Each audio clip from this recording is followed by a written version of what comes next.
Hello guys, चाय और code में आपका स्वागत है। इस प्लेलिस्ट में हम पाइथन प्रोग्रामिंग लैंग्वेज सीखेंगे। पाइथन ही क्यों? क्योंकि पाइथन जो है वो बिगिनर फ्रेंडली है। बिगिनर मतलब जो अभी न्यू कोडिंग में आया है, न्यू प्रोग्रामिंग लैंग्वेज सीख रहा है, तो वो अपनी प्रोग्रामिंग लैंग्वेज जो फर्स्ट प्रोग्रामिंग लैंग्वेज है वो पाइथन को बना सकता है। क्यों? क्योंकि वो जो उसका जो स्ट्रक्चर है पूरा, वो उसको जो हम लिखते हैं वो पूरा इजी है। रीड करना, लिखना, याद रखना, वो सब इजी है उसमें। तो इसीलिए पाइथन से हम स्टार्ट कर सकते हैं। जिनको ऑलरेडी कोडिंग में नॉलेज है उनके लिए पाइथन बेस्ट है, क्योंकि पाइथन में जो है वो एआई के एडवांसमेंट आ रहा है।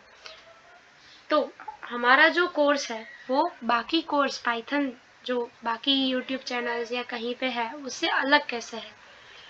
तो फर्स्ट थिंग इज कि हमारा जो है, जो अगर आपके पास कोडिंग का ज़रा भी नॉलेज नहीं है या प्रोग्रामिंग का नॉलेज नहीं है, आप आईटी सेक्टर के नहीं हो, तो भी आप इस प्लेलिस्ट के मदद से आप पाइथन पूरा सीख सकते हो।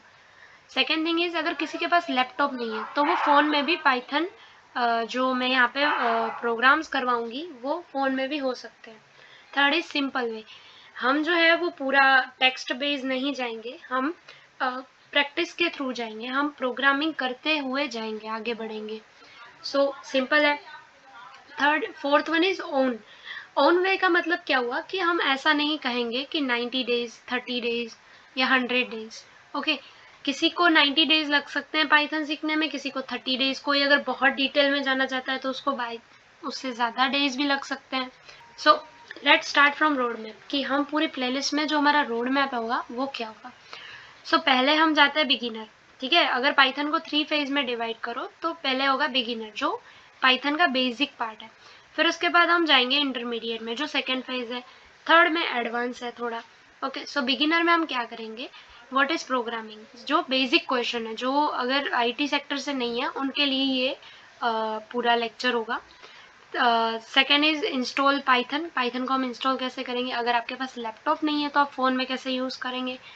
देन पाइथन का फर्स्ट प्रोग्राम, हम फोर्थ ही पॉइंट पे पाइथन का फर्स्ट प्रोग्राम करेंगे। So no text nothing, simple way में हम आगे बढ़ेंगे।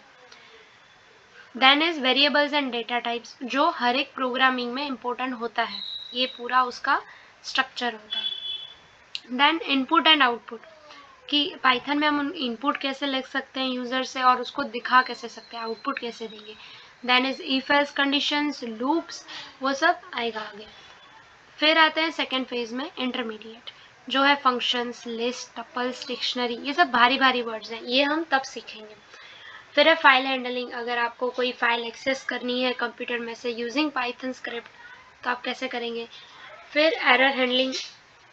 ठीक है, एरर हैंडलिंग में क्या होगा कि अगर आपको कोई एरर आ रहा है तो आप उसको हैंडल कैसे करेंगे रन टाइम पे।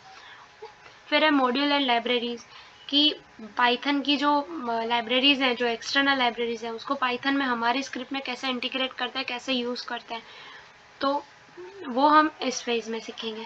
फिर है एडवांसमेंट, ये उप्स के कंसेप्ट, जो फर्स्ट पॉइंट है OOP, object oriented programming language, उसको आप पाइथन के नज़रिए से नहीं, सिर्फ कॉमन प्रोग्रामिंग लैंग्वेज के नज़रिए से देख सकते हैं, क्योंकि ये हर एक प्रोग्रामिंग लैंग्वेज में आता है और इम्पोर्टेंट है। फिर है वेब स्क्रैपिंग, जो पाइथन में या कोई भी आईटी सेक्टर से उनको पता होगा वेब स्क्रैपिंग क्या है, तो आप प्लीज़ कमेंट कर देना वेब स्क्रैपिंग क्या है।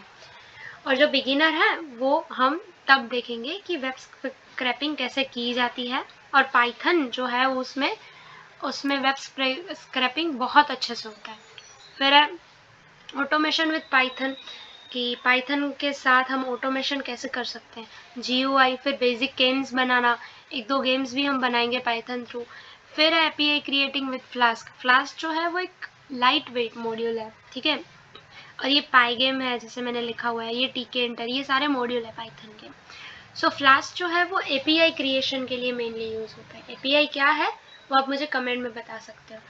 फिर पोर्टफोलियो प्रोजेक्ट, की जो रिज्यूमे के लिए बहुत इंपॉर्टेंट होता है, तो वो भी हम इसमें बनाएंगे। सो अगर आपको कुछ डाउट है, अगर आपको कुछ ऐड ऑन करना है तो आप प्लीज़ कमेंट कर सकते हैं। Thank you.